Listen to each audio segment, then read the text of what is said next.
Assalamualaikum warahmatullahi wabarakatuh. Selamat pagi anak-anak. Hari ini kita akan mempelajari mengenai transaksi penjualan dengan subbab materi, pengertian penjualan, hak dan kewajiban penjualan, jenis transaksi penjualan, serta dokumen transaksi penjualan. Tujuan pembelajaran pada pagi hari ini yaitu kalian mampu menjelaskan mengenai pengertian penjualan, mampu menjelaskan mengenai hak dan kewajiban penjualan, mampu menjelaskan jenis transaksi penjualan, dan mampu mengidentifikasi dokumen transaksi penjualan.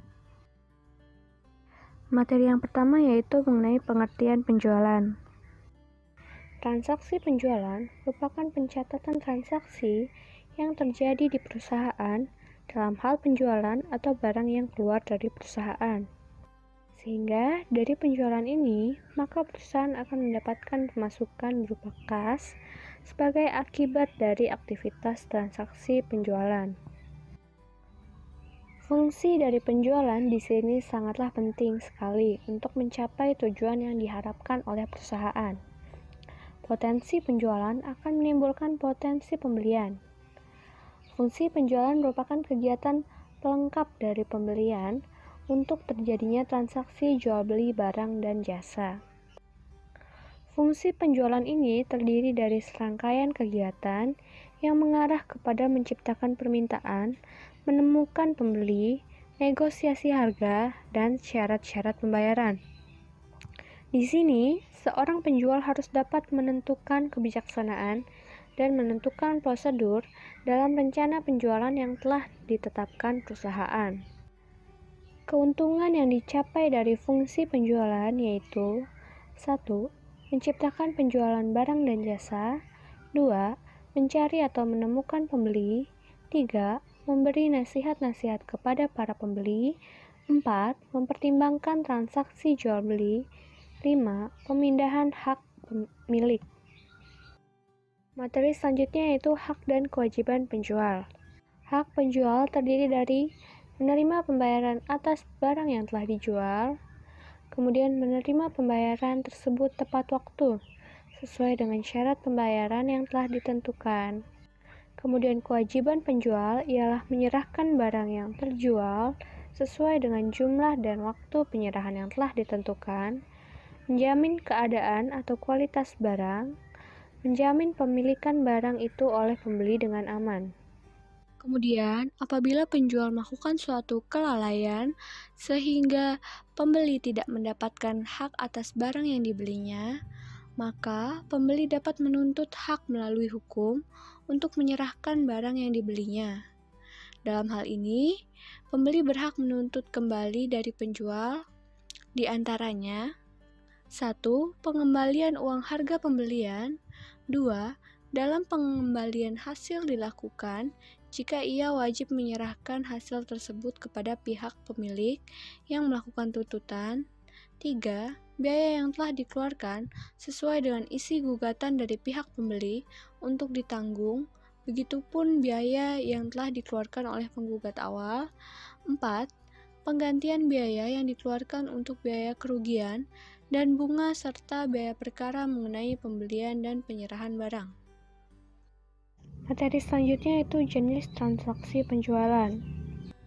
Yang pertama ada penjualan barang. Terdiri dari penjualan dengan sales order atau SO, surat jalan dan invoice penjualan.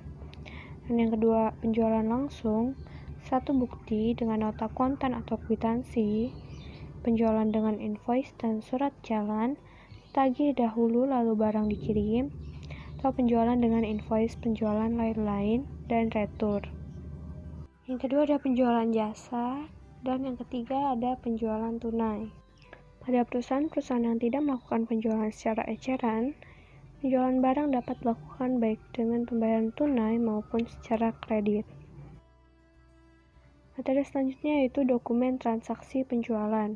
Sama halnya dengan transaksi pembelian, transaksi penjualan juga bisa dilakukan dengan cara kredit maupun tunai. Berbagai macam dokumen transaksi dalam penjualan diantaranya adalah sebagai berikut. Pertama, nota. Fungsi nota penjualan ialah sebagai alat untuk mengetahui banyaknya barang yang dibeli dan jumlah barang yang dibeli, kemudian alat sebagai pengambilan barang yang telah dibeli apabila sudah dicap oleh kasir, menandakan bahwa barang tersebut telah dibayarkan. Nota biasanya dibuat rangkap 2 atau 3, yaitu sebagai berikut. Yang asli untuk pembeli, lembar salinan yang pertama digunakan kasir sebagai dokumen pembukuan, lembar salinan kedua digunakan sebagai arsip untuk pengecekan persediaan. Nota ini memiliki 2 jenis. Yang pertama yaitu nota debit, merupakan bukti transaksi perusahaan yang telah mendebit perkiraan dari pelanggannya yang disebabkan karena berbagai aktivitas. Nota debit dikirimkan oleh perusahaan kepada pihak pembeli atau pelanggan karena adanya barang yang dibeli dikembalikan disebabkan adanya kerusakan atau ketidaksesuaian barang pesanan, dan telah melalui perjanjian bahwa pihak penjual setuju apabila barangnya dikembalikan ataupun kebijakan penurunan harga barang yang rusak. Yang kedua itu nota kredit, merupakan bukti transaksi yang menunjukkan bahwa perusahaan telah mengkredit perkiraan dari pelanggan yang disebabkan oleh berbagai kegiatan transaksi. Nota kredit akan dikirimkan oleh pihak perusahaan kepada pembeli atau pelanggan jika barang yang dijual tidak sesuai atau rusak. Diperlukan perjanjian antara kedua belah pihak untuk melakukan proses pengembalian barang yang rusak maupun tidak sesuai dengan pesanan. Yang kedua ada faktur atau invoice penjualan. Merupakan bukti transaksi yang menunjukkan rincian dari aktivitas pengiriman barang yang terdiri dari pencatatan daftar barang, harga, dan hal lainnya yang terkait dengan proses pembayaran. Pada dasarnya, bukti transaksi faktur memiliki beberapa fungsi, yaitu sebagai informasi mengenai proses pembelian barang atau jasa, sebagai informasi mengenai nilai tagihan dan waktu pembayaran yang harus dibayar oleh customer, kemudian dapat menerima retur yang dikarenakan barang atau jasa dan atau nilai yang dibeli jika yang tercantum pada faktur tidak sesuai dengan pesanan, bukti yang sah apabila barang atau jasa yang tercantum akan dijual lagi ke pihak lain, bukti dokumen yang absah untuk memasukkan transaksi ke pembukuan keuangan, dan bukti yang absah sebagai faktur pajak untuk kasus-kasus tertentu. Setiap perusahaan mempunyai bentuk faktur yang berbeda sesuai dengan kebutuhan masing-masing. Secara umum, sebuah faktur merupakan sebuah bukti surat dagang yang memuat rincian dari barang-barang yang dikirim kepada pihak tertentu. Yang ketiga ada kwitansi. Kwitansi dibuat dan ditandatangani oleh pihak penerima uang.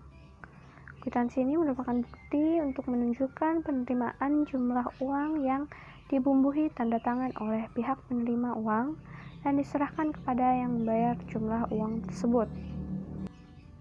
Lembaran kwitansi terbagi menjadi 2 bagian. Bagian sebelah kanan diberikan kepada pihak yang membayar, dan bagian kiri sebagai bogol menunjukkan sebagai arsip penerima uang.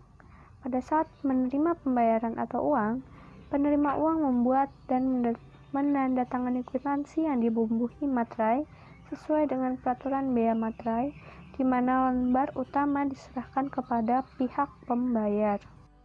Yang keempat ada cek, merupakan bukti mengenai surat perintah tanpa syarat dari nasabah kepada bank yang memelihara rekening giro nasabah tersebut untuk keperluan pembayaran uang kepada pihak yang ditunjuk di dalam cek atau kepada pembawa cek tersebut.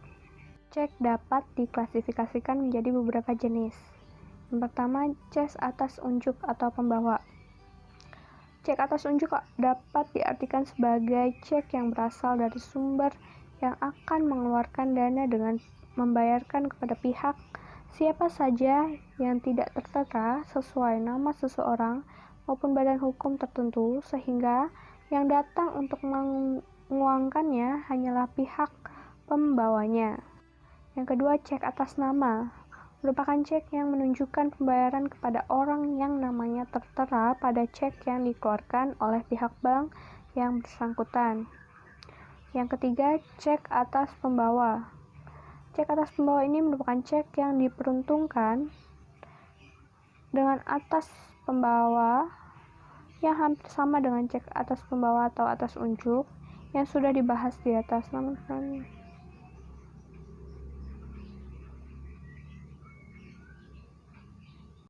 Cek atas pembawa ini mirip dengan cek atas unjuk atau pembawa. Yang membedakan terletak pada penggunaannya yang dapat diaplikasikan di mana apabila sebutan pembawa di dalam cek dicoret, maka cek tersebut akan berguna dan dicairkan sebagai cek atas nama. Yang keempat, cek mundur. Pada dasarnya, cek mundur ini termasuk jenis cek yang penarikannya diberi jangka waktu pencairannya, sehingga cek dapat ditarik atau diuangkan sesuai tanggal yang tertera pada isi cek tersebut. Yang kelima, cek silang. Merupakan cek yang diberi tanda silang atau garis miring sejajar pada bagian muka. Tanda garis miring sejajar tersebut mengartikan kepada pihak bank pembayar bahwa cek yang hanya dapat digunakan pada bank yang ditunjuk. Cek silang ini berfungsi untuk penyetoran ke dalam rekening, sehingga dalam pengaplikasiannya, cek tersebut hanya dapat dikliringkan pada bank yang bersangkutan. Kemudian yang keenam itu cek kosong, merupakan cek yang dikeluarkan pihak nasabah untuk melakukan penarikan, tetapi dana ataupun saldo dari pihak nasabah tidak mencukupi karena jumlah yang akan dikeluarkan lebih besar daripada jumlah saldonya.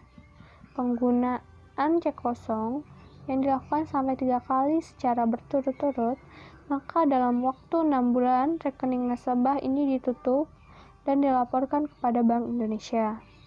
Dengan penutupan rekening tersebut, maka nasabah tidak dapat lagi berhubungan dengan bank lainnya, baik bank yang berada di Indonesia maupun bank yang berada di luar negeri.